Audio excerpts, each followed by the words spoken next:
Os gráficos que você usa para representar os dados em relatórios, eles existem por um motivo. E não saber esse motivo pode fazer você cometer erros graves de análise e até causar prejuízo para a empresa. Fala DS, meu nome é Meiger, eu sou cientista de dados sênior, seja muito bem-vindo, muito bem-vinda a mais um vídeo aqui da comunidade DS. Nesse vídeo eu vou mostrar como escolher gráficos certos para passar a mensagem correta. Lembrando que o objetivo desse canal é ajudar você a dar o seu próximo passo profissional, então se inscreve no canal, deixa seu like.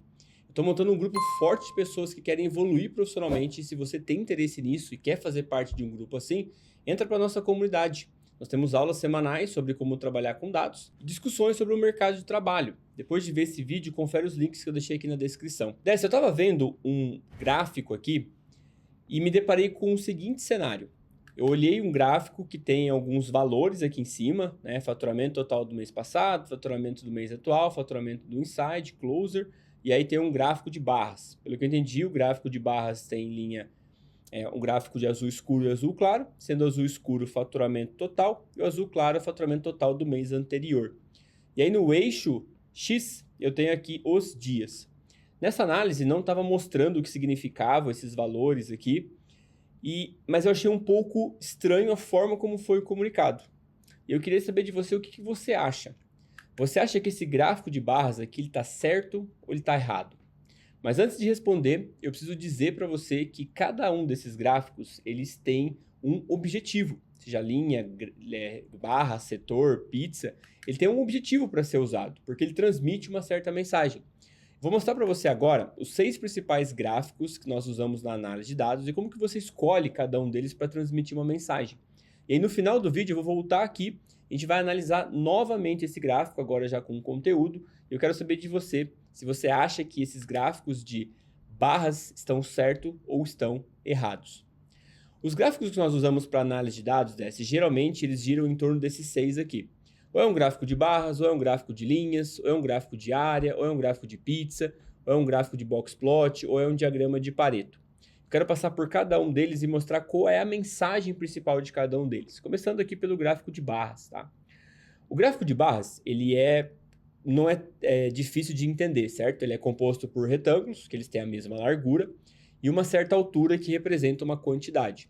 Essas barras, elas ajudam na comparação visual entre quantidades. Por exemplo, imagine que você tem essa tabela que represente a porcentagem de oxigênio presente dentro de uma câmara ao longo do tempo. Então alguém foi lá e mediu, falou, olha, quanto de oxigênio tem nessa câmara? Ah, ele mediu lá em 2013, e aí ele encontrou 74% de presença de oxigênio na câmara. Aí ele voltou no ano seguinte, 2014, e mediu novamente, e viu que estava 62%, tinha uma queda. Ele voltou no ano seguinte, 2015, e percebeu que 89%. Aí ele voltou no ano seguinte, 95%, no ano seguinte, 78%. E ele quis representar esses dados de forma visual e, portanto, ele construiu um gráfico de barras. Esse gráfico de barras, ele mostra o tamanho da barra, exatamente o percentual de oxigênio que ele encontrou. E o eixo X são os anos que ele fez essas medições. Quando ele escolhe o gráfico de barra, qual é a intenção da mensagem que ele quer passar? Ele quer passar uma intenção de comparação. Nesse caso, eu estou comparando a mesma quantidade de oxigênio, que é o mesmo elemento que eu estou comparando, só que eu estou comparando ele com ele mesmo deslocado no tempo. Ou seja, quanto é a presença de oxigênio na câmara em 2013, depois 2014 e assim por diante. Quando eu quero comparar coisas, eu uso o gráfico de barras, porque visualmente ele me traz essa ideia de comparação. Observe o seguinte, quando eu olho 2013, eu tenho uma barra de um certo tamanho. Quando eu olho 2014, eu tenho uma barra menor. Portanto, eu consigo dizer que 2014 teve um tamanho, um volume, uma quantidade menor do que 2013, porque visualmente eu consigo comparar o topo das barras. Eu sei que uma diminui em relação à outra. Quando eu olho 2015, eu sei que eu aumentei esse volume, essa quantidade que eu estou medindo, porque o topo das barras é diferente. 2015 é maior que 2014. 2016 é maior que 2015. E 2017 é menor que 2016. Então, quando eu quero comparar coisas, seja categorias de um produto, seja avaliação de pessoas, quantidade de produtos vendidos, ou qualquer coisa que você faça essa medição, se você quiser comparar essas coisas, um gráfico de barras é uma boa escolha. Se você quiser comparar essa mesma coisa ao longo do tempo, como é o caso aqui, o gráfico de barras também é uma boa escolha. Então, sempre a comparação, o gráfico de barras, visualmente, ele é mais fácil de você conseguir comparar também. O próximo gráfico que ele é muito utilizado é o gráfico de linhas. O gráfico de linhas, ele exibe dados de forma sequencial, assim como o de barras, tá? Isso permite identificar tendências de crescimento, decaimento ou estabilidade. Por exemplo, imagina que eu tenho essa tabela aqui, mês e faturamento. Então, janeiro, fevereiro até junho, eu tenho faturamento de 10 mil, 15 mil, 8 mil, até 24 mil. Quando eu represento esses dados de maneira gráfica, usando um gráfico de linhas, ele fica dessa forma aqui. Observe que interessante. Quando eu olho janeiro para fevereiro, essa linha está crescendo, então eu tenho um crescimento. Quando eu olho de fevereiro para março, eu tenho um decaimento. Quando eu olho de março para abril, eu tenho um crescimento. Depois de abril para maio, um crescimento. De maio para julho, um crescimento. Aí eu tenho um decaimento de julho. Depois de julho para agosto, um crescimento, um decaimento, um crescimento, uma estagnação e um aumento. Observe quantas vezes eu falei a palavra crescimento, decaimento e estagnação. Porque visualmente é isso que eu consigo ver. A linha, ela mostra para mim esse crescimento ou esse decaimento. Porque eu consigo visualmente ver para onde ela está apontando. Então, gráficos de linha, eles são muito úteis para você passar uma mensagem de crescimento, decaimento ou estagnação. Então, esse é o ponto de vista para mostrar o resultado de uma análise de dados visualmente. Se você for usar a matemática mesmo, e aí eu estou fazendo um parênteses aqui de uma coisa um pouco mais técnica, né? Se você for dialogar, por exemplo, com um matemático sobre as representações gráficas, o que ele vai dizer para você? Ele vai dizer para você que o gráfico de linhas ele é muito útil para expor números que são reais, ou seja, números que eles não têm uma quebra entre dois números, ou seja, existem infinitos números entre dois pontos. Por exemplo, entre maio e junho, quando eu olho meu gráfico, eu tenho aqui 20 mil em maio e junho eu tenho 24 mil. Mas entre 20 mil e 24 mil eu tenho infinitos números. Eu tenho 20 mil e 1, eu tenho 20 mil e 1, 01, eu tenho 20 mil e 1, 02, 20 mil e 1, 03 e assim por diante. Então, os números reais eles são bem representados com linhas, porque as linhas elas representam vários números entre dois pontos, o que é o contrário do gráfico de barras. Aqui, entre 2013 e 2014, eu não tenho uma continuidade aqui. Eu tenho uma medição que foi feita em 2013, eu tenho uma medição que foi feita em 2014. Eu não tenho nenhum intervalo entre esses anos. Então, um matemático diria que, olha, se você for usar valores que não têm intervalo entre si ou que você não queira representar isso, use a barra. Agora, se você quiser representar esses infinitos pontos entre dois pontos, utilize as linhas. Eu gosto muito mais de pensar na ideia da mensagem, na ideia que você vai demonstrar. Porque, afinal de contas, a audiência que está assistindo você, ela vai ver isso visualmente e muitas vezes ela não é técnica para entender essas nuances. Então, é muito mais importante passar a mensagem correta, é muito mais importante passar realmente o conhecimento que você quer passar, porque esse conhecimento e essa mensagem é o que vai fazer a pessoa tomar a decisão. Se você passar a mensagem errada, ela vai entender de forma errada e vai tomar uma decisão errada. E muitas vezes decisões erradas causam prejuízos nas empresas. Então você tem que tomar muito cuidado da forma como você se comunica, tem que deixar muito claro aquilo que você quer comunicar. É um crescimento? É um decaimento? É uma estagnação? É uma comparação? Para cada mensagem dessa você vai utilizar um tipo de gráfico. O próximo gráfico é o gráfico de área, que é um gráfico muito legal que eu vejo poucas pessoas utilizando porque de repente não entendem como usar isso. Mas o gráfico de área é um gráfico que combina linha e barra. Ele mostra essas alterações ao longo do tempo. Então você tem as linhas que mostram esse crescimento, decaimento ou estagnação, e você tem as barras que fazem essa comparação. Nesse caso aqui eu estou comparando produtos. Então eu tenho água e sal, doce, espaguete, lasanha, pizza e recheado. A linha azul, ela traz para mim a quantidade que foi vendida de cada um desses produtos. E a linha preta traz para mim o valor, né, de lucro que esses produtos trouxeram. Então, quando eu comparo água e sal e doce, por exemplo, eu posso olhar para as linhas que representam elas. Então, água e sal, em termos de quantidade, tem 1.834.000. E o doce, 1.718.000. Então, eu tenho um decaimento, ou seja, água e sal vende mais do que doce. Mas quando eu olho para o lucro, é o inverso. O água e sal tem menos lucro do que o doce. Ou seja, é mais rentável para a empresa vender doce ou em comparação a água e sal. E aí o que acontece? A mesma coisa com a lasanha. A lasanha eu tenho uma quantidade de 2.104.000 e eu tenho 1.437.000 de lucro. Quando eu faço a comparação desses dois, eu observo que a diferença que essa área aqui mostra a lucratividade do produto. Então, qual é o produto ideal? É aquele produto onde a diferença entre o ponto azul claro e o ponto preto é o menor possível, tem a menor área. Então, a lasanha é o produto que me traz mais lucro.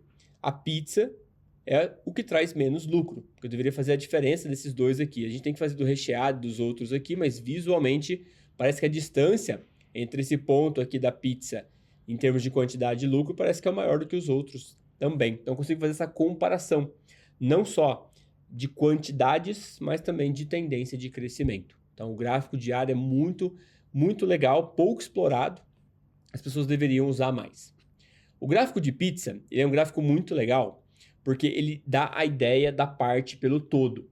É exatamente como a pizza funciona mesmo, né? Você vai na pizzaria, pede a pizza e ele corta ali em pedaços. Esses pedaços, eles representam o todo. Se você pegar os pedaços da pizza e remontar os pedaços, você monta a pizza de novo. Então, sempre quando você quiser passar uma ideia de o quanto uma parte contribui para o todo, use o gráfico de pizza. Então, você vai fazer, por exemplo, você tem uma empresa, que tem lojas que vendem o seu produto. E aí você sabe que na empresa tem um faturamento 10. E você quer saber qual é o percentual de contribuição de cada loja. Então, uma loja vendeu 5% do total, outra vendeu 20%, outra vendeu 15%. Essa identificação do quanto cada pedaço individual representa para o todo é muito útil para tomar a decisão.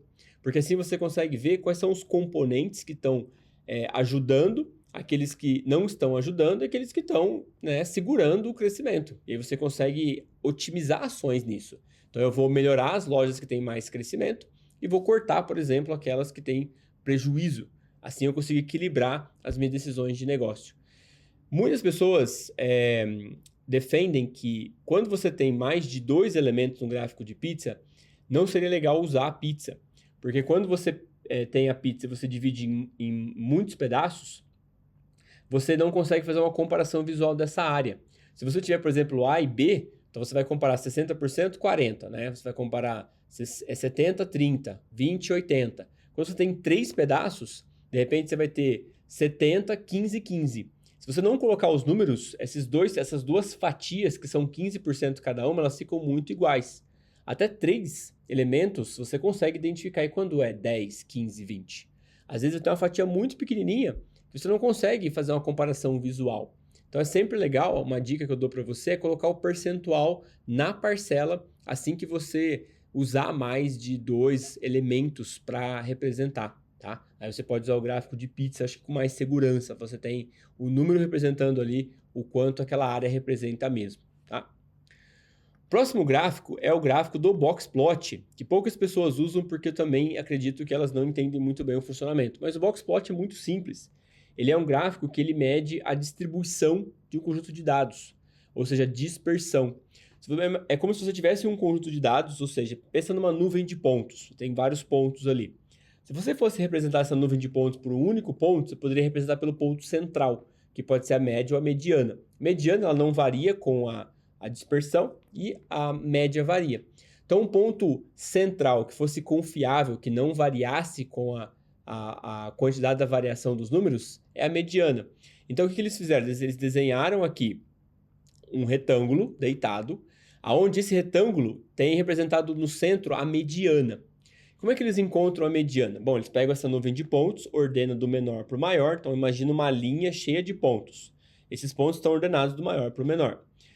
Se esses pontos eles são de 1 a 100, por exemplo, e eu quero dividir 50% os menores e 50% os maiores.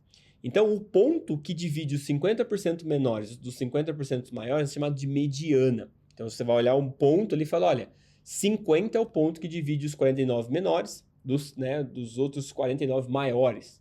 Então, você tem a mediana. Só que você não precisa necessariamente só dividir 50 para um lado e 50 para o outro. Você pode dividir, por exemplo, 25 menores dos 75 maiores. Esses 25 menores divididos dos 75 maiores, a gente chama de primeiro quartil, né? O quartil é 1 sobre 4, 25%. Depois a gente tem também uma segunda divisão, que é, eu não preciso dividir somente o meio, 50-50 ou 25-75. Eu posso dividir também o 75-25. Então eu tenho o terceiro quartil, que separa para mim os 75% menor dos 25% maiores. E aí, com isso, eu tenho as 3 principais métricas, a mediana aqui do centro, o primeiro quartil e o terceiro quartil. Esses limites inferiores e superiores aqui, que eles chamam de, muitas vezes, de whisker, que, se não me engano é o estatístico que propôs, eles são calculados. Como é que você calcula? É muito simples. Primeiro você tem que saber o tamanho do retângulo aqui, ó. Como é que você sabe? Você pega o terceiro quartil e subtrai o primeiro quartil, que ele vai te dar um valor, que é o tamanho do retângulo, tá? E aí, para você calcular o limite inferior, você pega o primeiro quartil e você subtrai o tamanho desse retângulo e multiplica por um fator. Esse fator geralmente é 1,5, mas pode ser 2, 2,5, e esse valor vai indicar onde que esse limite aqui vai cair. Quanto maior o valor multiplicativo, mais para a esquerda, ou seja, mais perto ali do mínimo, esse limite vai ser. Quanto menor esse valor multiplicativo, melhor. Menor, né? O melhor você escolhe, se você quer considerar pontos muito longe como outliers ou pontos mais próximos como outliers. E o outro limite superior é a mesma coisa. Você vai pegar o terceiro quartil, só que em vez de subtrair o tamanho do retângulo, você vai somar. E aí você soma esse retângulo aqui e ele vai dar o limite superior. O que tiver acima do limite superior e abaixo do limite inferior é considerado outliers, que são esses pontos que ficam aqui, que ele chama de discrepante. Tá? Então esse é o box plot, um gráfico muito legal que as pessoas deveriam usar mais, porque ela mostra muito a dispersão dos dados. Isso aqui é muito importante para tomar decisão. E por fim, antes da gente voltar lá para o gráfico e fazer aquela análise para saber se aqueles gráficos de barras estão certos, é o gráfico de Pareto, que também é um gráfico muito legal, que é o gráfico que ele mostra o princípio de Pareto, do 80-20. Então, Pareto disse que 80% dos resultados de uma empresa corresponde a 20% dos esforços. 80% das vendas dos produtos estão concentrados em 20% das categorias. 80% do nosso resultado está concentrado em 20% dos nossos esforços. Então, você, primeiro, calcula um gráfico de barras e você ordena ele do maior para o menor. Então, você está vendo que eu tenho aqui 10 causas. E o meu interesse agora é em tentar entender qual é o subconjunto das causas que traz o maior resultado. Então, o que eu faço? Se eu sei que a causa 1 tem 300, 300 representa 20% do total. Então, eu sei que a primeira causa, que é o valor de 300, representa 20%. E se eu somar a causa 1 com a causa 2? Bom, daria 550. 550 já representa 37% do total. Se eu somar a causa 1 com a causa 2 com a causa 3, vai me dar 300 com 250, 550, com 200, 750. 750 já corresponde a 50% do total. Então, eu tenho de 10 causas que eu tenho, 3 causas somente representam 50% do resultado final. Então, com isso, eu consigo priorizar, por exemplo, se isso aqui fosse lojas, eu poderia priorizar a loja 1, 2 e 3, porque eu sei que as 3 juntas representam 50% do faturamento da empresa. Então, eu consigo tirar uma decisão aqui, eu tomar uma decisão muito mais assertiva. Gráfico de Pareto é fenomenal. Use muito em suas análises para mostrar um conjunto menor que traz o maior resultado. Se você consegue otimizar onde você vai colocar esforços. Bom, e aí por fim, vamos voltar então ao nosso gráfico inicial. E eu te pergunto, esse gráfico está certo ou esse gráfico está errado? O que você acha? Escreve aqui nos comentários. Mas na minha opinião é que depende. Depende da mensagem que você quer passar. Se o autor quis passar uma mensagem de comparação diária entre o faturamento atual com o faturamento na mesma data do mês passado, ele está certo. Ele está usando as barras aqui para comparar. Então, quando eu olho aqui no dia 3, eu vendi mais no dia 3 do mês passado do que desse mês. Quando eu olho no dia 4, eu faturei mais no mês passado do que nesse mês. Agora, quando eu começo a olhar já a partir do dia 12, eu começo a faturar mais com relação ao mês passado. Só que se ele quisesse passar a informação de crescimento, quanto que o mês cresceu em relação ao outro mês, talvez um gráfico de linha seria muito mais adequado. Então você escolhe o gráfico a partir da mensagem que você quer passar. E esse eu acho que é o grande ponto aqui. O gráfico estar correto ou não depende da mensagem que você quer passar.